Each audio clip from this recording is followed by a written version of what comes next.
Okay, we are back with another AgentOne training today, and today we're going to be focusing on the seller cost sheet. So again, I'm on the web app up here. I click on seller. It gets us right into the seller cost sheet. So again, for anyone working with sellers, to get them a sheet to see what they're going to be netting from the proceeds is always important. We know that. And the AgentOne app can take care of that pretty quickly. On the seller side, I will admit there's a few buttons that it doesn't really matter what you pick. We've requested them to be removed. They haven't been yet, but we'll go through it. We'll simplify it as easy as possible. Again, AgentOne allows you to add an address. I would not add the address. You're just asking for trouble. It's going to try to pre-calculate taxes and make things complicated. So we don't need to do that. On the loan type, doesn't really matter all that much on the loan type for the buyer when it comes to the closing costs, or for the seller, I apologize. But the reason this is in here is if you have the cash transaction, if you need to show that. But again, this button doesn't really matter. I would leave that conventional most of the time. Put in your sales price, whatever the sales price may be. This important one, of course, the broker fee. Put in the full broker fee, and I'll show you that it breaks it down for buyer's agent and listing agent later. So put the full broker fee that you're going to be collecting there.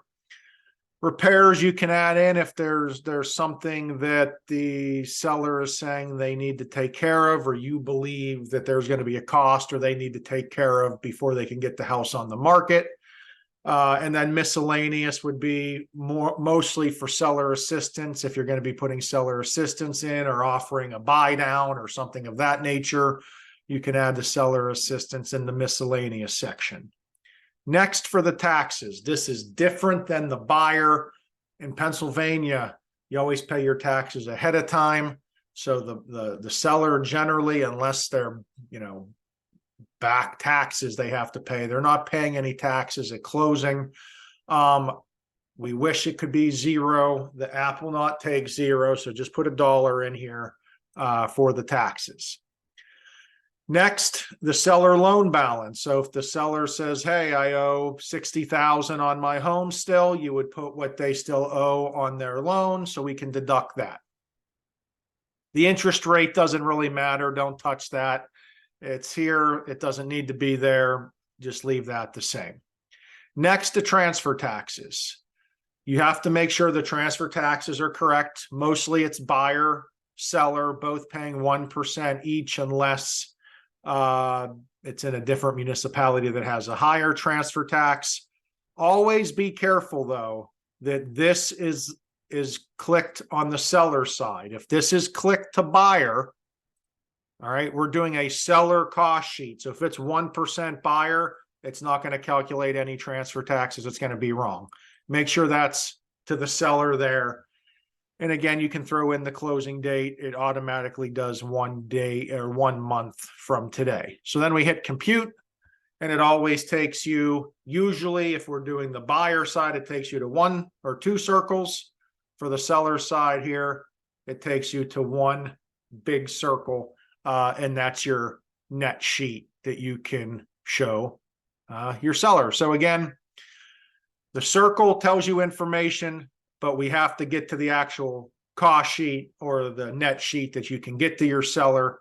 So if you're on the phone, you again have to hit the widget in the upper right-hand corner. That's the square with the arrow coming out of the top. If you're on the web-based version, you would just hit share or print PDF. Now, this is always going to take you to multiple different net sheets. On the right-hand side, as you see, there's a few different options that you can choose from. Again, it's all going to tell you the same information. It will have the sales price. It will have the closing cost. It will have the balance that they still owe, giving the seller what they expect to net from the sale of their home. As you can see, we have the title fees already in here. The transfer taxes are 1% of 300,000. That's 3,000. There's some interest in there. And then, as you can see, the broker fee. I know this is no more ever more important today. It breaks it down 3% for buyers, 3% for listing, if that's how you're breaking it down. You can then send this out, and that is a quick seller sheet. It's nothing too complicated. It should be able to be done in minutes. If you have any questions or need to get access to the app, let me know.